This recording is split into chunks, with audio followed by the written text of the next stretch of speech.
Welcome to part 6 of Seal Up the Book, Daniel, until it be the time. And we're picking up at chapter 4, verse 13. And we're going to get into this. I saw in the visions of my head upon my bed, and behold, a watcher, a holy one, came down from heaven. He cried aloud and said, Thus, hew down the tree and cut off its branches. Now this is his dream, right? Hew down the tree and cut off its branches. Shake off its leaves and scatter its fruit. Let the beasts get away from under it, and the fowls from its branches. Nevertheless, leave the stump of it, of its roots in the earth, even with a band of iron and brass in the tender grass of the field, and let it be wet with the dew of heaven, and let his portion be with the beasts in the grass of the earth. Let his heart be changed from man's, and let a beast's heart be given to him, and let 7 times pass over him.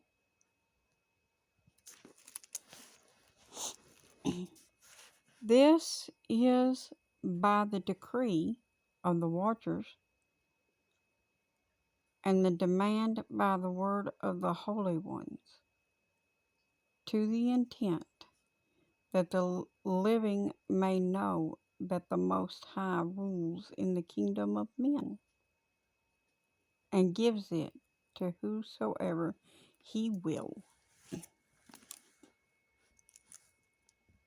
and sets up over it the basis of men. This dream I, King Nebuchadnezzar, have seen.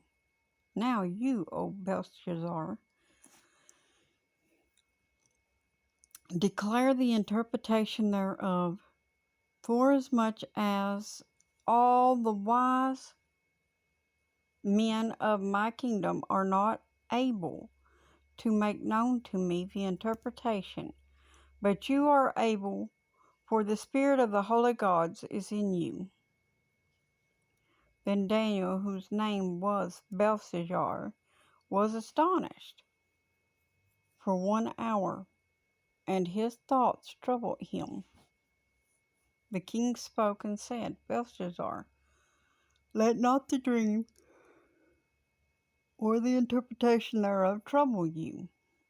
Belshazzar answered and said, My lord, the dream be to them that hate you, and the interpretation thereof to your enemies. The tree that you saw, which grew and was strong, whose height reached to the heaven, and the sight thereof to all the earth, whose leaves was fair, and the fruit thereof, which in it was meat, for all under which the beasts of the field dwell, and upon those branches the fowls of the heaven and their habitation. It is you, O king, that are grown and become strong, and your greatness is grown and reaches to the heaven. and your dominion to the end of the earth.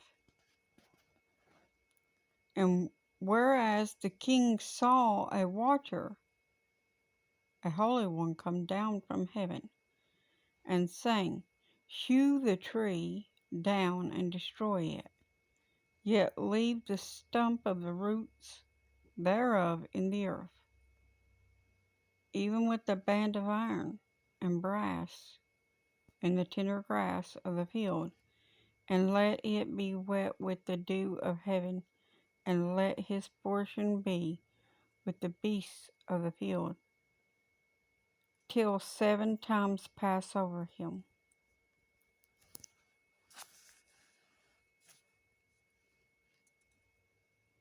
This is the interpretation, O king, and this is the decree of the Most High, that they shall drive you from men, and your dwelling shall be with the beasts of the field, and they shall make you eat grass as oxen, and they shall wet you with the dew of heaven, and 7 times shall pass over you, until you know the Most High rules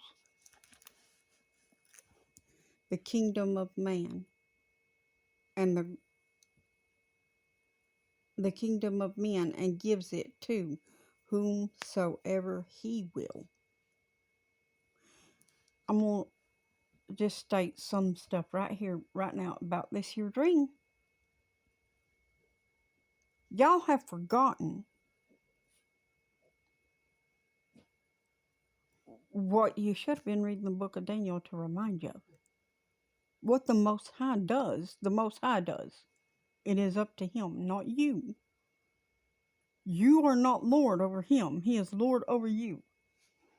And you're just like King Nebuchadnezzar. The whole earth has gotten like this. Everybody thinks it is their right to lord over God and to tell God what to do.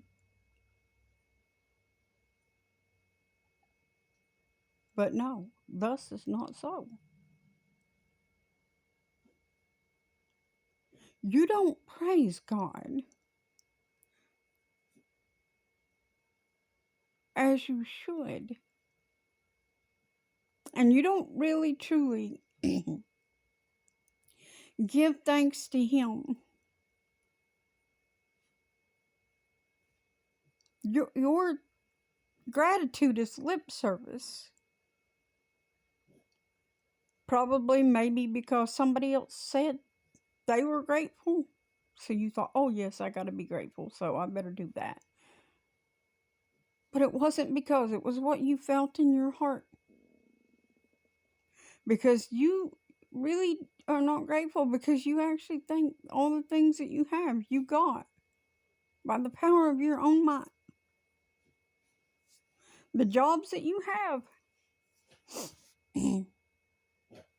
the cars you drive, the houses you live in, those are yours because God allows it. And he could take them away at any given time. But you all have become so high and mighty in your own thoughts, just like King Nebuchadnezzar, that you think he cannot.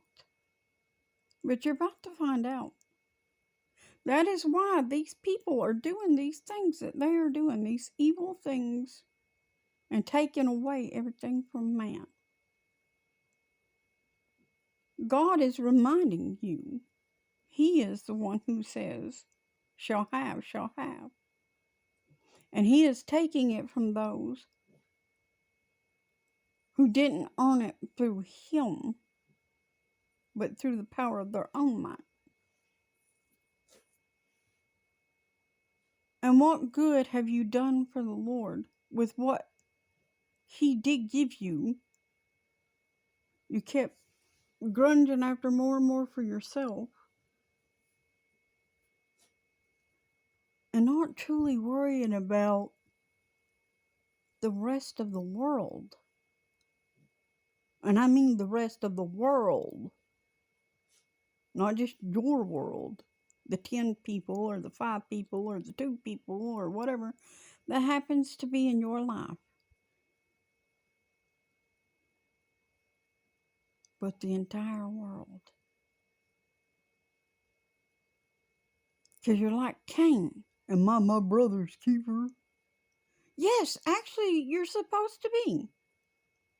If brother's in trouble, you're supposed to help him get out of it. You're supposed to help him find a way.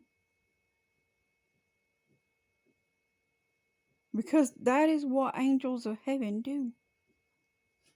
They help one another. They don't forsake one another. But that's not the way the world is today, is it? Where is the kingdom of heaven now? Where is the kingdom of heaven now? Because it is written that the kingdom of heaven is among men. But where? It's very hard to see from where I'm sitting. Because I see hatred and murders. And not just people actually taking out weapons and killing one another, but murders where people are hating so much and wanting that person dead. Because of why? Jealousy and envy. Or some other stupid reason.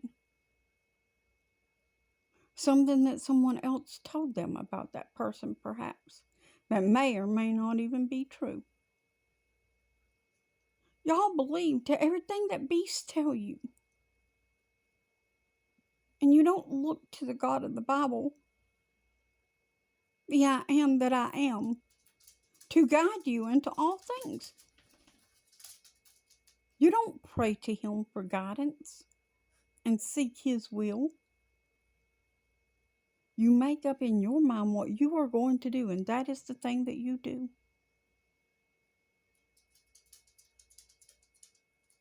That is the thing you do.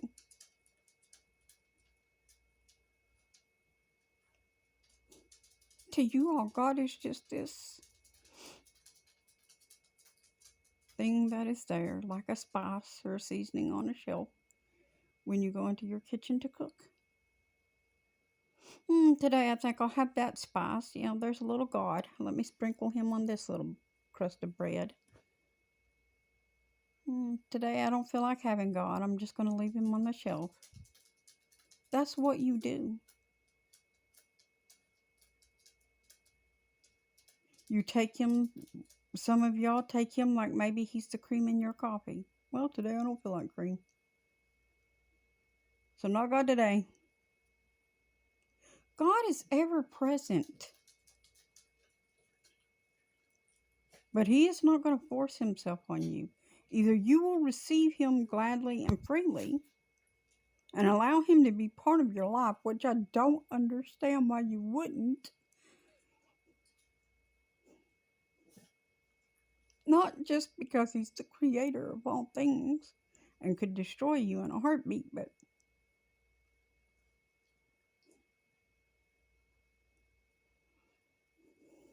he is love. He is the very essence of life.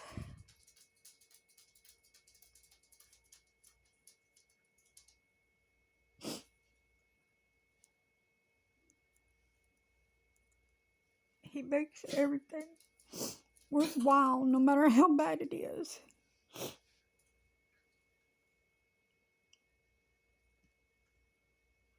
So why would you want to cut him off?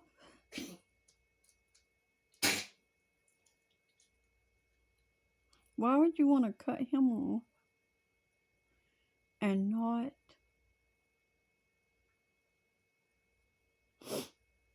let him be a part of your life? Why do you act like Nebuchadnezzar?